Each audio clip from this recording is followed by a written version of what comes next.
આજે ઘરે કોઈ નથી અહીંયા. તિજોરી ક્યાં હશે? તિજોરી.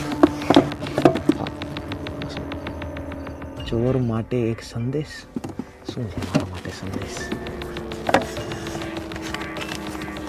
ચોરભાઈ, તમને જે પણ ખપતું હોય તમે લઈ જજો, પણ કાંઈ તોડ ના કરતા, કારણ કે તોડફોડથી અમને એલર્જી છે. અગર તમને તિજોરી જોતી હોય તો માથે લાલ બટન આપેલો છે, એને દબાવી લેજો તો તિજોરી ખુલી જશે, પણ કાંઈ તોડતાડ ના કરતા, અમને તકલીફ થાય છે. ઓહો, સારા વ્યક્તિ લાગે છે. વાંધો નહીં, અમને તોડતા નથી હોતા, આપણે લાલ બટન દબાવી વિશ્વાસઘાત કરે. તમે છે ને વોચમેન શાંતિથી જીવા નહીં દો. શાંતિથી હું ટેલર જોતો તો મસ્ત એકદમ. હા, પિક્ચર આવે છે ગુજરાતી પિક્ચર વિક્ટર 303